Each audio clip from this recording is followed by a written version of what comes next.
सय्यदी या रसूल अल्लाह वाला आलिका वसहाबिका या सय्यदी या हबीब अल्लाह सलातु वस्सलामु अलैका या अल्लाह जोड़ी बनाई है कमाल दी अल्लाह जोड़ी बनाई है कमाल दी अल्लाह जोड़ी बनाई है कमाल दी अम्मा ज़हरा ते अली लजपाल दी अल्लाह जोड़ी बनाई है कमाल दी अल्लाह जोड़ी बनाई है कमाल दी ज़हरा पाक नबी दी तीए ज़हरा पाक नबी दी तीए हैदर सोना शेर जलिए हैदर सोना शेर जलिए शान कोई नहीं है ना दे नाल दी अल्लाह जोड़ी बनाई है कमाल दी अल्लाह जोड़ी बनाई है कमाल दी हसनो हुसैन दी अम्मी ज़हरा हसनो हुसैन दी अम्मी ज़हरा जग है सारा तेरा कम्मी ज़हरा जग है सारा तेरा कम्मी ज़हरा आल आला है आल आला है आमीना दिलाल दी अल्लाह जोड़ी बनाई है कमाल दी अल्लाह जोड़ी बनाई है कमाल दी मंगते बन जो इस दर बैंदे मंगते बन जो इस दर बैंदे जवेद सही कहीं देर नहीं लैंदे जवेद सही कहीं देर नहीं लैंदे देर होंदी है देर होंदी सवाल दी अल्लाह जोड़ी बनाई है कमाल दी अल्लाह जोड़ी बनाई है कमाल दी अम्मा ज़हरा ते अली लजपाल दी अल्लाह जोड़ी बनाई है कमाल दी अर्श फरश ते पै गईयां तुम्मा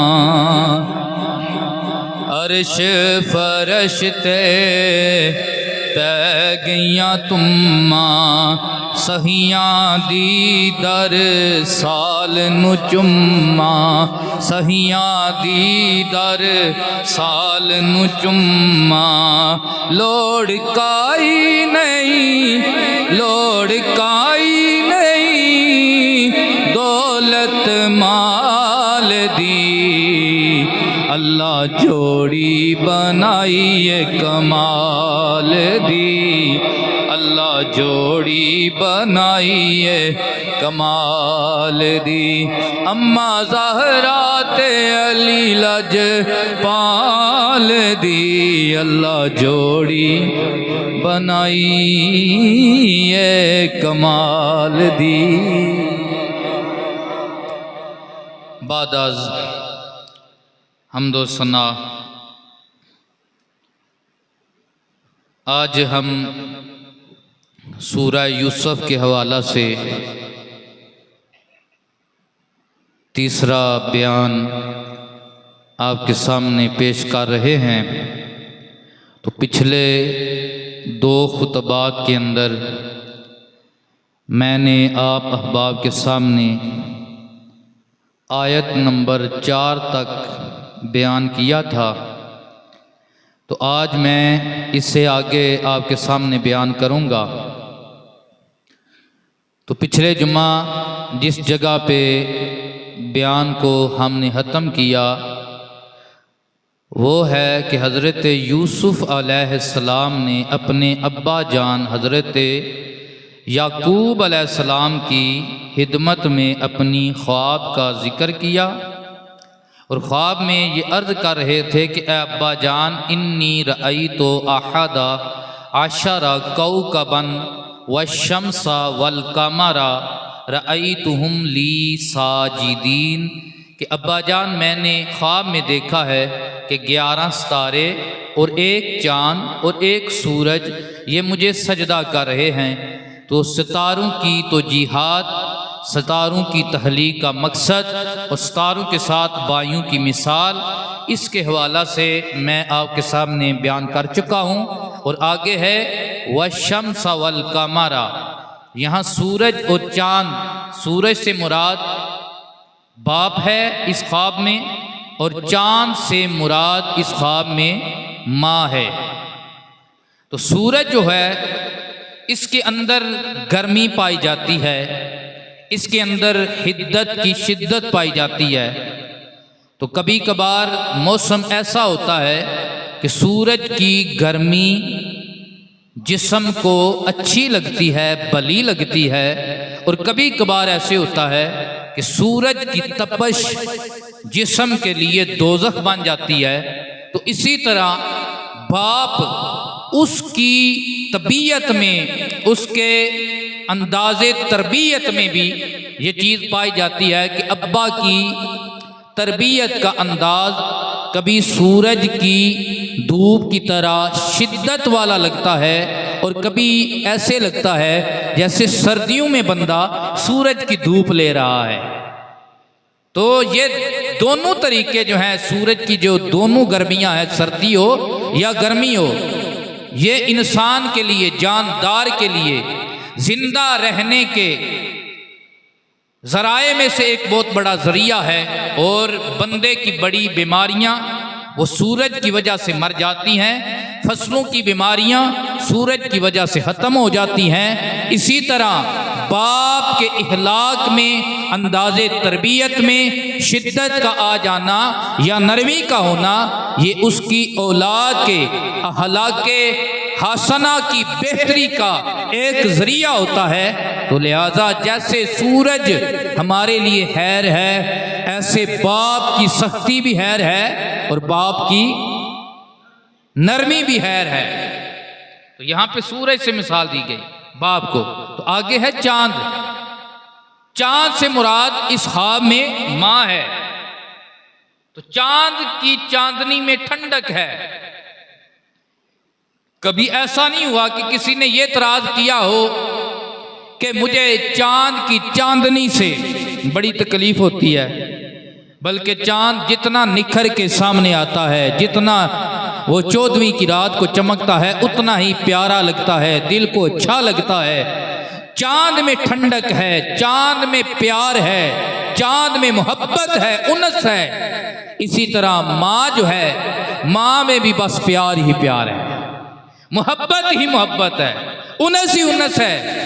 बेटा लाख बुरा हो लेकिन एक वाहिद माँ का रिश्ता होता है, वो फिर भी कहती है मेरे लाल जैसा कोई भी नहीं, जैसा मेरा लाल है वैसा कोई नहीं। बेटा रंग का लाख काला भी हो, वो फिर भी कहती है सबसे प्यारा मेरा लाल है। तो माँ में सिर्फ प्यार है, माँ में उनस है, मोहब्बत है। तो यहाँ पे ये हमारे लिए सोचने समझने की और सीखने की बातें हैं कि अल्लाह ने ये मिसालें, ये जो ख्वाब में ख्वाब दिखाया गया और ये जो मिसाल दी गई है, तो इसकी वजह क्या है, इसमें ये भी हमें समझ आ रहा है कि जैसे सूरज की सर्दी गर्मी, सूरज की धूप में हमारे लिए हैर ही हैर है, ऐसे बाप के अंदाज़े तरबियत में हमारे लिए हैर ही हैर है। और आगे जब हजरत यूसुफ अलैहिस्सलाम ने ये ख्वाब बयान कर लिया तो अब बाप ने अपने बेटे को नसीहत फरमाई। क्या फरमाई? नसीहत फरमाई। मोहब्बत से कहें सुभान अल्लाह। हाल के कायनात ने वो नसीहत को बयान फरमाया। अल्लाह इरशाद फरमाता है, काला या बुनैया ला तक़्सुस रुयाका अला इख़्वातिका फ़यकीदू लका कैदा।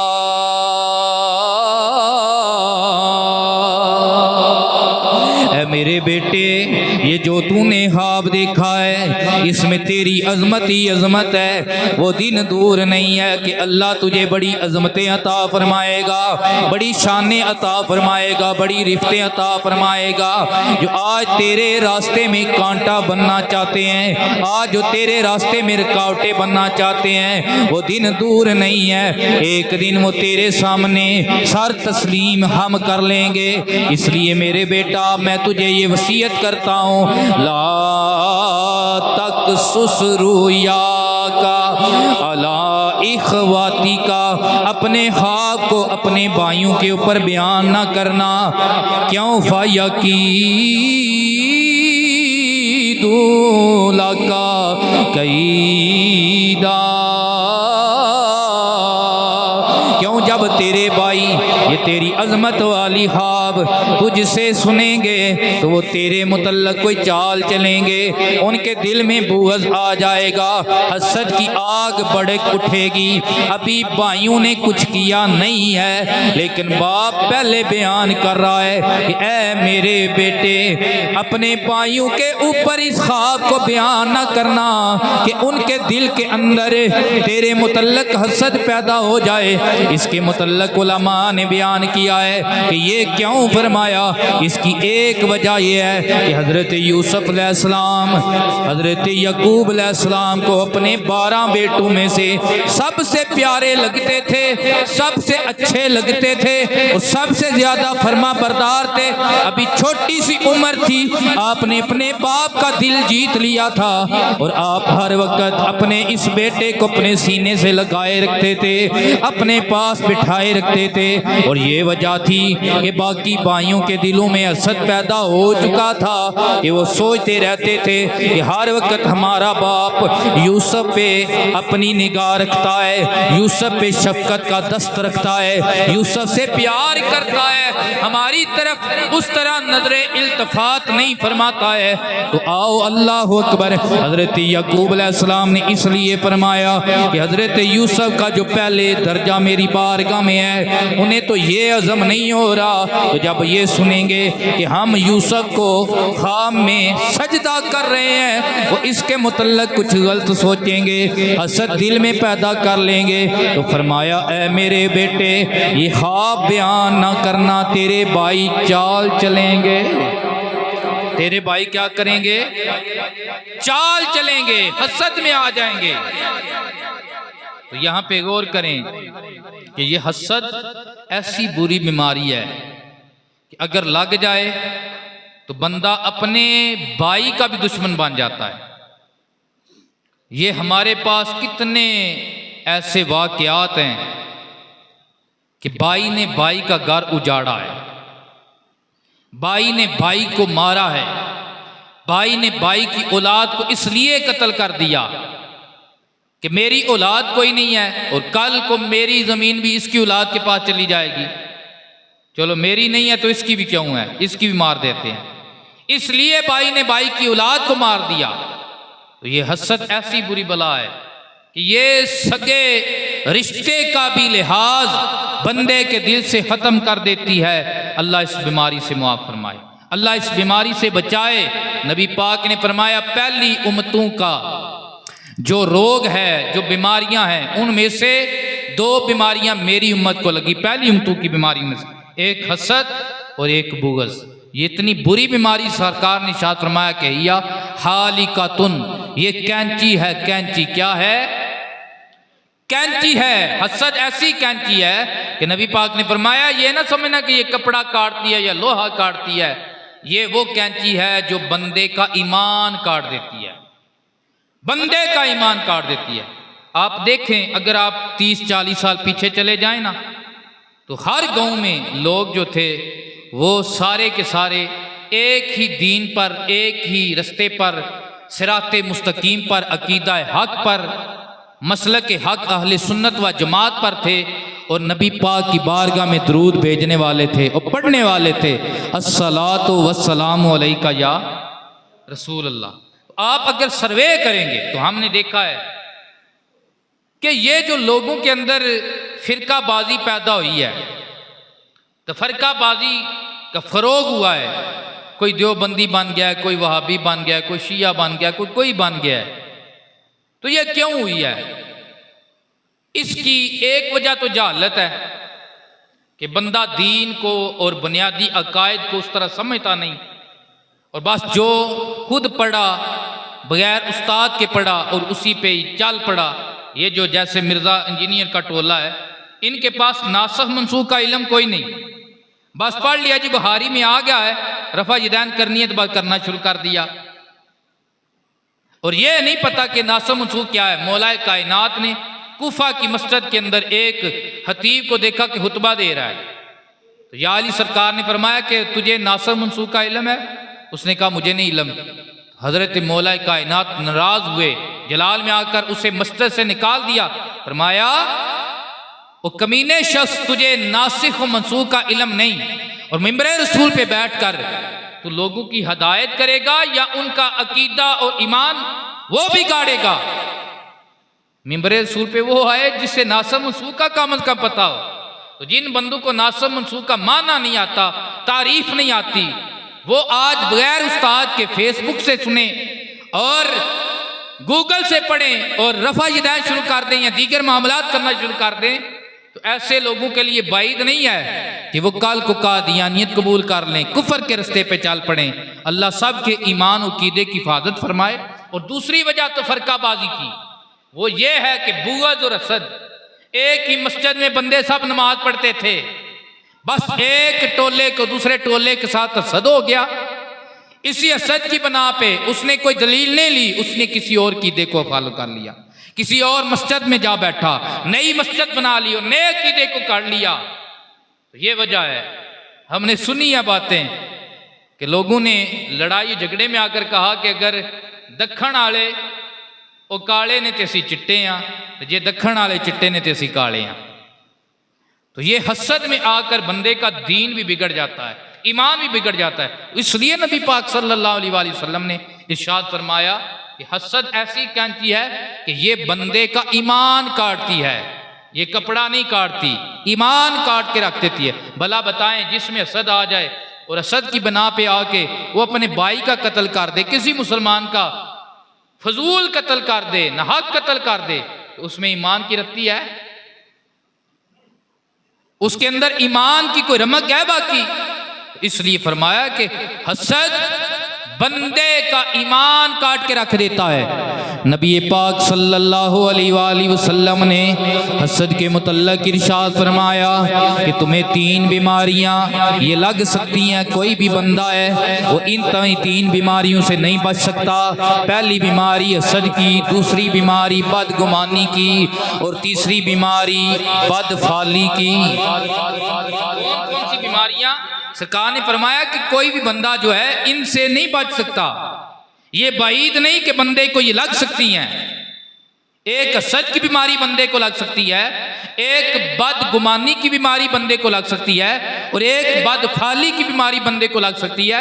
या रसूल अल्लाह, इससे बचने का तरीका क्या है? नबी पाक ने फरमाया, जब किसी का हसद दिल में आ जाए, किसी के ऊपर अल्लाह का करम देकर तेरे दिल में उसके मुतल्लक हसद आ जाए, तो इससे बचने का तरीका ये है, इसके बुरे नताइज से बचने का एक ही तरीका है कि उसके मुतल्लक दिल में दुश्मनी पैदा ना करना, बुग़्ज़ पैदा ना करना।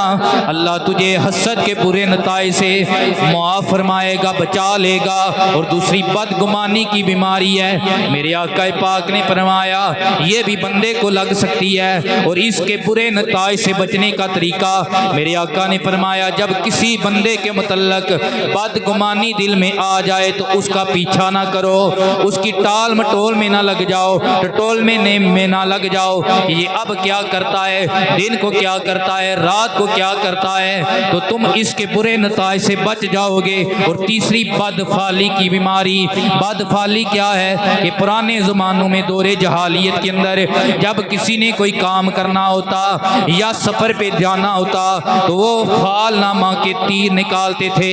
अगर तीर में ऐसा निकलता कि जिसमें होता कि ये सफ़र वाला तीर है तो सफ़र करते, अगर ऐसा होता कि सफ़र ठीक नहीं है तो सफ़र नहीं करते थे। मेरे आका ने फरमाया अगर तुम बदफाली में पड़ जाओ, अगर तुम्हारा तीर ऐसा भी निकल आए कि सफ़र पे नहीं जाना, फिर भी उस पर यकीन नहीं करना, आप सफ़र पे चले जाना, अल्लाह तुम्हें बदफाली की बुरी लानत से बचा लेगा। अल्लाह तुम्हें बदफाली की बुरी लानत से बचा लेगा। तो ये हसद बंदे के दिल में पैदा हो सकता है। तो नबी पाक ने एक इलाज फरमाया कि उस बंदे का बुग़्ज़ दिल में ना लाओ।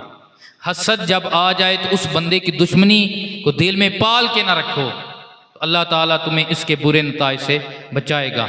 और जिस बंदे का हसद बहुत ज़्यादा किया जाता है अल्लाह ताला उससे इज़्ज़तों से नवाजता है। हज़रत पीर मेर अली शाह सरकार रहमतुल्लाह ताला अलैह बहुत बड़े आलम दीन भी थे। और जब गोलड़ा शरीफ के अंदर आपका सितारा चमका तो हर तरफ मेर अली हुई। तो वहाँ पे कुछ लोग ऐसे थे जो सहाबा इकराम को बुरा भला समझते थे। तो उनने हज़रत पीर मेर अली शाह साहब के शजरा नसब पे लान तान किया और कहने लगे कि ये तो बन गए हैं सैयद, असल में ये सैयद नहीं है। तो पीर मेर अली शाह साहब बड़े दिल बर्दाश्ता हुए, परेशान हुए कि ये तो मेरे शजरे के ऊपर उंगली उठा रहे हैं। और ये बड़ी गुस्से वाली बात होती है कि जब कोई किसी गुज्जर को कहे कि तू गुज्जर नहीं है, किसी जाट को कहे कि तू जाट नहीं है, और किसी सच्चे सुच्चे सैयद को कहे कि फलां सैयद नहीं है, तो बंदे को बड़ा गुस्सा आता है, बंदे की बर्दाश्त से ये चीज़ बाहर हो जाती है। तो पीर मेर अली शाह सरकार रहमतुल्लाह ताला अलैह जब परेशान हुए तो आप सियाल शरीफ हाजिर हुए, अपने मुर्शिद के आस्थाने पे हाजिर हुए। अलैक सलैक हुई, मुर्शिद करीम ने अब हाथ उठाए, दुआ दी, कहने लगे शाला मसूद थीवें, शाला मसूद थीवें, जिसका मतलब है मेर अली दुनिया तेरा हसद करती रहे, दुनिया तुझसे जलती रहे। पीर मेर अली शाह साहब ने अर्ज किया ए मुर्शिद करामी ये दुआ है या बदवा है?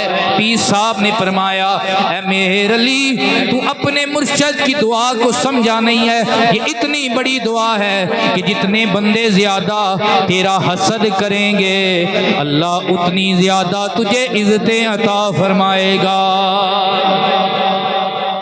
जितनी ज्यादा दुनिया तेरा हसद करेगी अल्लाह उतनी ज्यादा तुझे इज्जतें, बरकतें, रिफअतें, शानें अता फरमाएगा।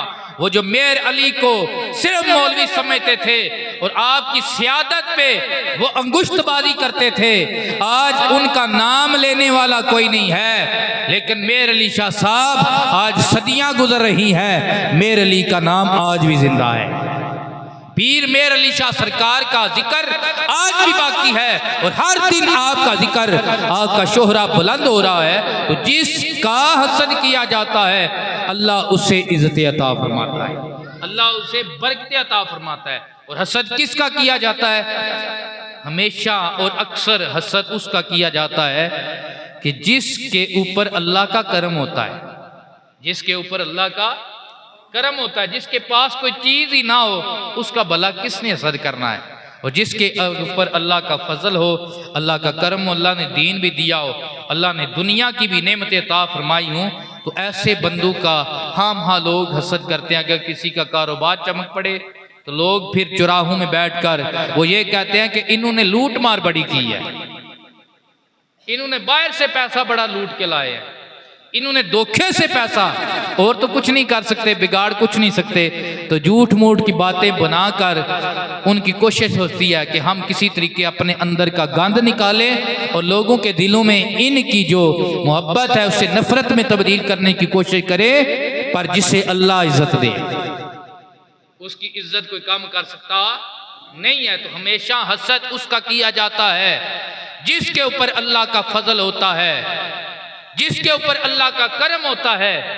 सादा सी मिसाल है कि जिस दरख्त के ऊपर फल ना लगता हो कोई उसकी तरफ देखता भी नहीं है, और जिस दरख्त के ऊपर फल हो बंदे उसे मारते हैं ताकि फल उसे मिल जाए। मियाँ साहब फरमाते हैं लखा पेर बेरी नू लग दे ते कुछ डिग जांदे कच्चे जेड़े रहन उत्ते मुहम्मद सोयो खावण वटे।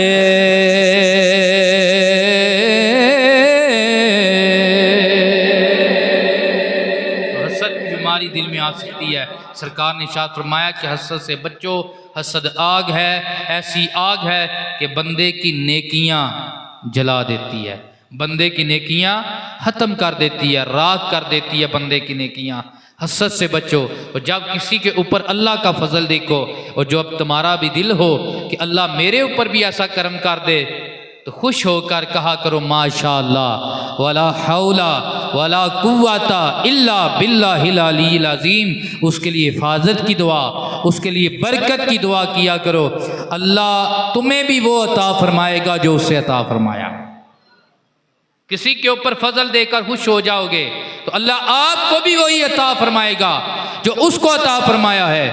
तो ये हसद ऐसी बीमारी है कि बंदे के दिल में आ सकती है, और जब बंदे के दिल में आती है तो वो अपने भाई को भाई नहीं समझता, भाई को भाई नहीं समझता। ये कुरान की आयत है कि तेरे मुतल्लिक वो चाल चलेंगे।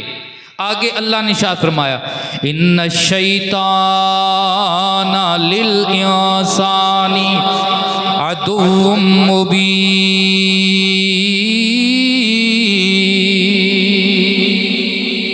सारे ऊंची आंखों सुभान अल्लाह, जा क्या को सारे सुभान अल्लाह।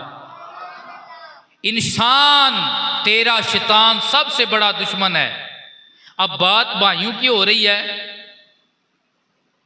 भाइयों की चाल की हो रही है, लेकिन आगे जो दुश्मनी बयान की जा रही है वो शैतान की जा रही है। उसकी वजह पता क्या है कि जो बंदा अच्छे काम की इब्तिदा करता है, क़यामत तक जितने भी उस अच्छे काम को करेंगे पहले वाले को भी उतना अजर मिलता रहेगा।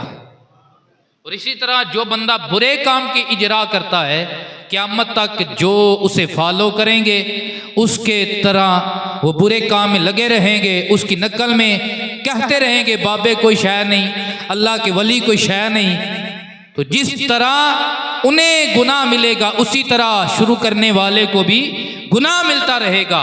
अब यहाँ पे हसद की बात हो रही है, दुश्मनी की बात हो रही है, तो आगे शैतान का जिक्र इसलिए किया कि शैतान वो पहला है जिसने हजरत आदम का हसद किया था। शैतान वो पहला है जिसने हजरत आदम अलैहिस्सलाम का हसद किया था। शैतान पहला है जिसने इंसान की दुश्मनी की थी। जब उसने देखा कि फरिश्तों का उस्ताद मैं रह चुका हूँ, चप्पे चप्पे पे इबादत मैंने की है, सजदे की वजह से अल्लाह ने मुझे अज़मतें अता फरमाई हैं, अल्लाह की बारगाह में मुझे एक खास कुर्ब हासिल है। अब एक इंसान आया है, अल्लाह ने उसे ज़मीन पे अपना खलीफा बनाने का इरादा फरमाया है, साथ ये हुक्म दिया है कि सारी महलूकात इसको सजदा करें। शैतान अकड़ में आ गया, गुरूर में आ गया, हसद में आ गया। अब ये नया आ गया है जो मेरे मुकाबले में आ गया है, जिसे मुझसे भी ज्यादा शान मिलने वाली है। अल्लाह अकबर। शैतान अब हसद में आकर कहने लगा, अल्लाह ये मट्टी से है, मैं आग से हूँ, मैं आग बुलंदो, इसे मैं सजदा नहीं करूँगा, मैं सजदा नहीं करूँगा। तो अल्लाह ताला ने जब उसका हसद देखा, गुरूर देखा, तकब्बर देखा, तो फरमाया तेरी चप्पे चप्पे की इबादत तेरे मुंह पे मारता हूँ, मैं तो उसकी इबादत को कबूल करता हूँ जो आजिज़ी करने वाला है, जिसका दिल हसद से पाक है, बुग़्ज़ से पाक है, जो आज मेरे आदम को झुकेगा और नूरे मुस्तफ़ा को सजदा करेगा, मेरी बारगाह में वही इज्जत वाला होगा। नीवे नालों नीवा हो जा, ते नीवा रख दरवाजा, पता नहीं हो मोहम्मद बहशा कद आ जावी आवाजा, ते ऊंचे ऊंचा ना तराया, ते ओ सड़िया विच अगी, नीवा होके लंग मुहम्मद, ते तत्ती हवा ना लगी।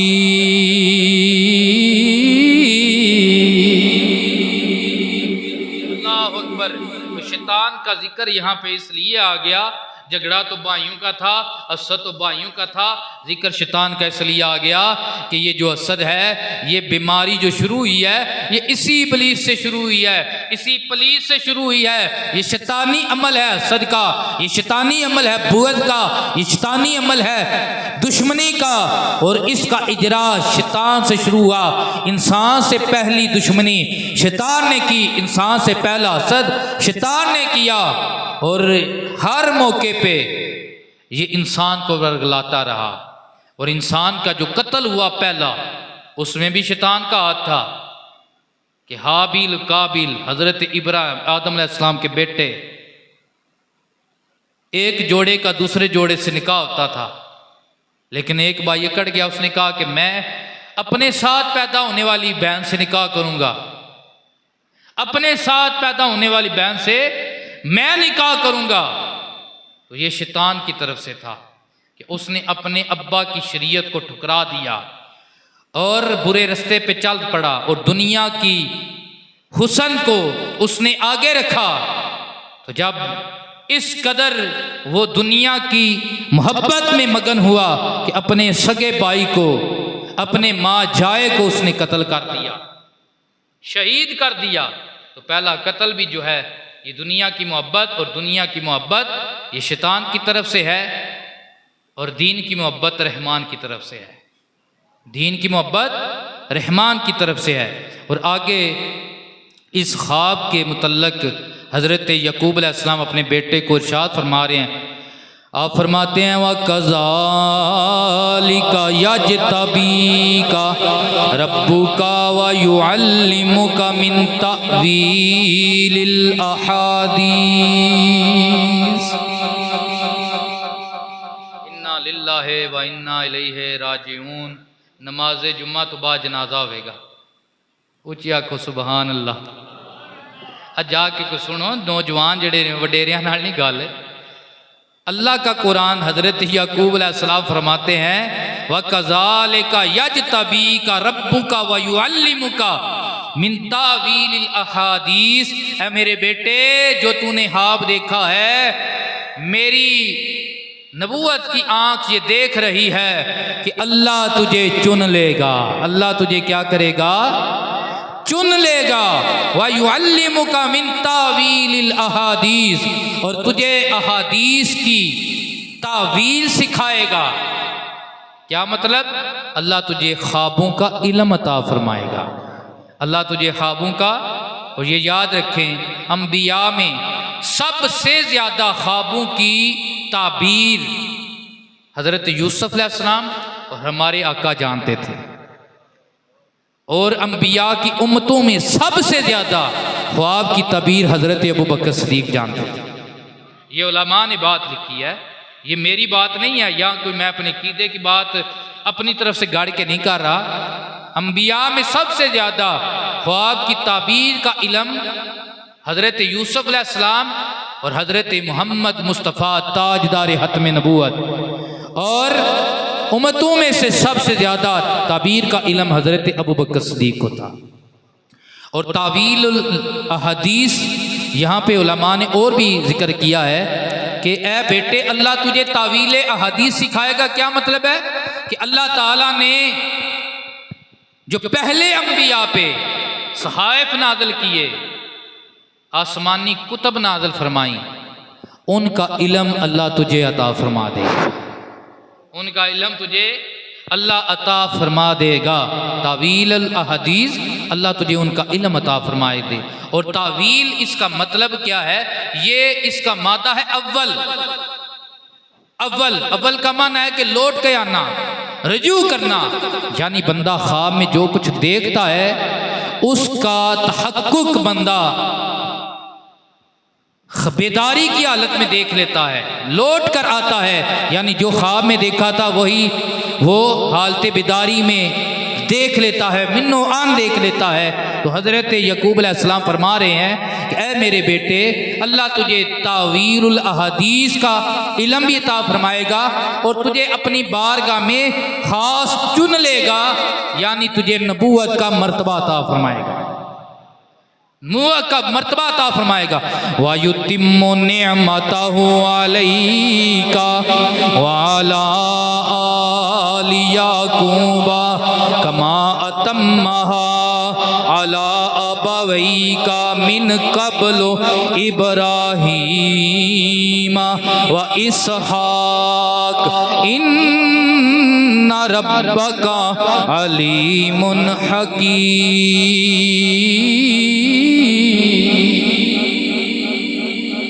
और तेरा रब तेरे ऊपर अपनी नेमत को मुकम्मल कर देगा, जैसे उसने आले यकूब और तेरे अबाउ अजदाद पे यानी इब्राहीम और हज़रत इसहाक अलैहिस्सलाम पे मुकम्मल किया था। वो है नबूवत। वो क्या है?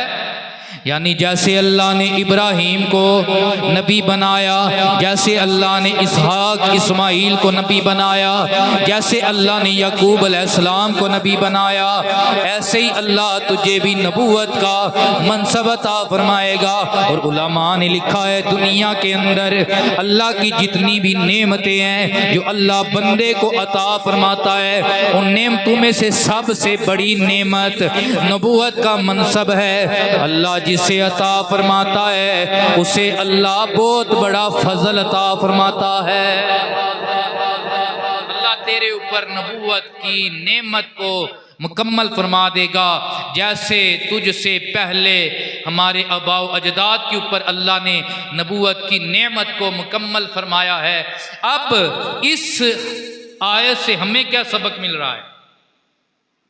अभी यूसुफ नबी नहीं बने, अभी यूसुफ नबी नहीं बने, अभी ख्वाबों की तावील, ख्वाबों की ताबीर का इल्म नहीं मिला, लेकिन यकूब बयान पहले फरमा रहे हैं जो इस बात की दलील है कि अल्लाह अपनी अता से अपने नबियों को गैब का इल्म अता फरमाता है।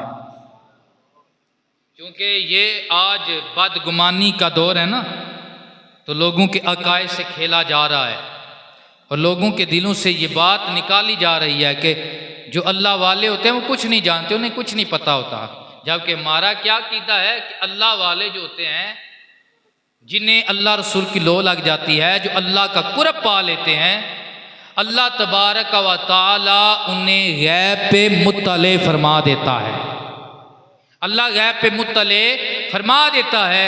और इसकी ये एक आयत ये भी दलील है कि हज़रत यकूब अलैहिस्सलाम अभी यूसुफ बेटे नबी नहीं बने, अभी तावीलुल अहादीस का इल्म नहीं आया, पहले वो सारा मंजर बयान फरमा रहे हैं। और अभी हज़रत यूसुफ अलैहिस्सलाम ने बड़े कठिन मराहिल से गुजरना है, लेकिन यकूब पहले बयान कर रहे हैं कि अल्लाह तुझे इज़्ज़त अता फरमाएगा, अल्लाह तुझे रहमत अता करेगा, अल्लाह तुझे फजल अता फरमाएगा, फजीलत अता फरमाएगा।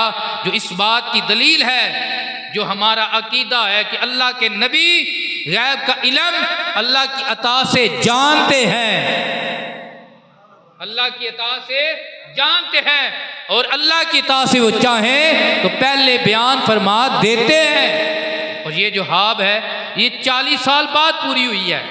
कितने साल बाद? 40 साल बाद पूरी हुई है। लेकिन 40 साल पहले हाब की तबीर और सारा मंजर जो कुछ होने वाला है यकूब अलैहिस्सलाम बयान फरमा रहे हैं, बयान फरमा रहे हैं।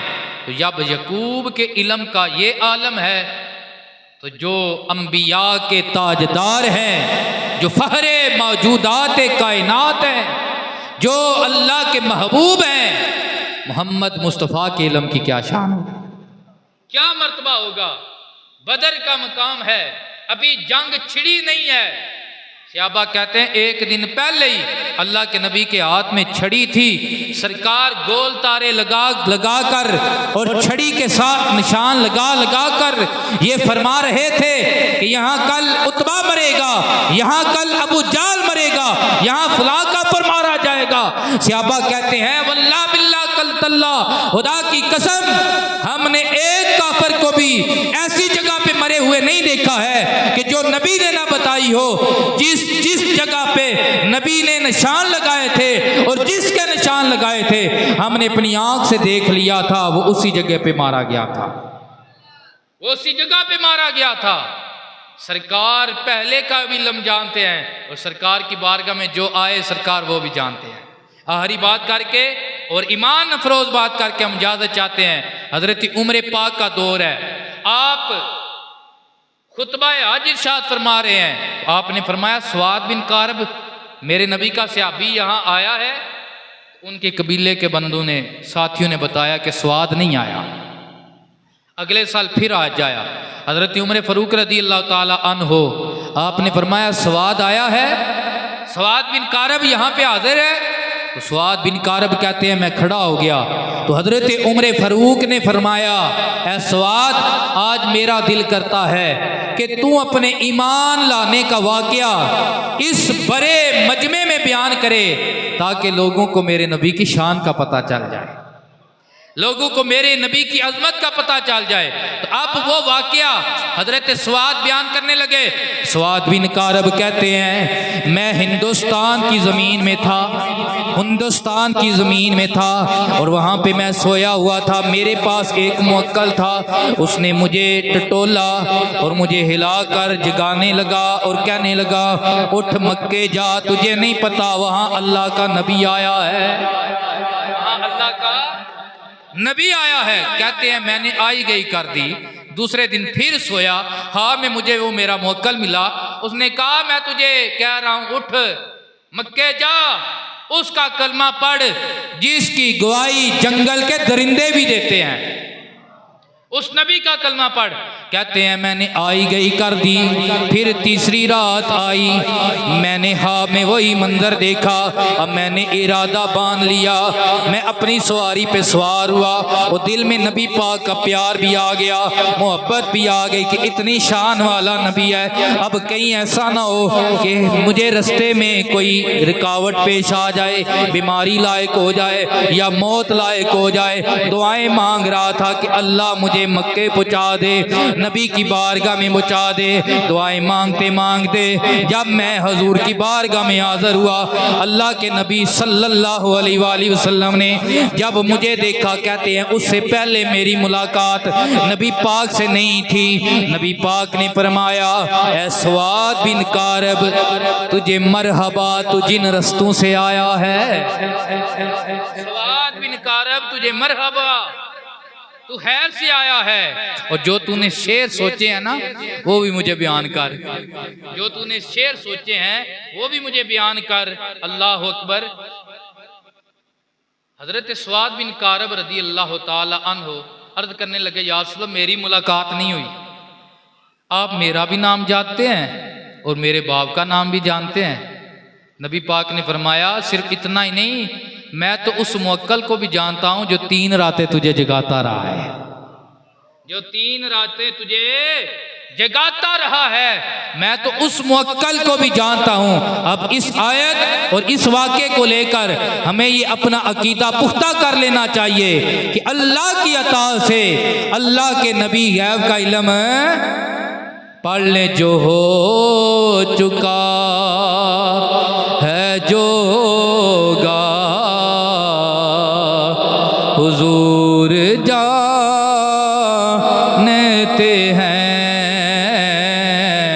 जो हो चुका है जो होगा, पढ़िए हुजूर जानते हैं।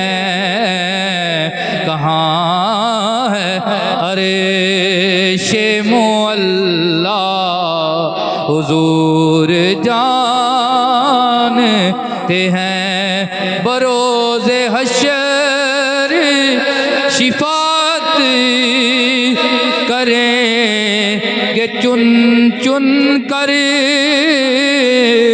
बरोज़े हश्र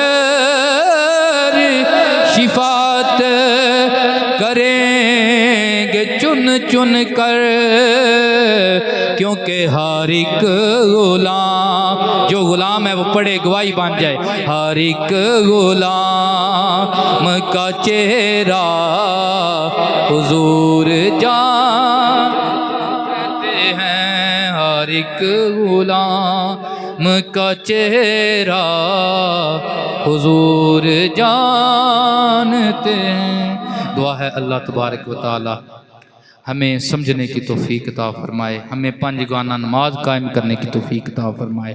व आखिर दावाना अनिल हम्दुलिल्लाहि रब्बिल आलमीन।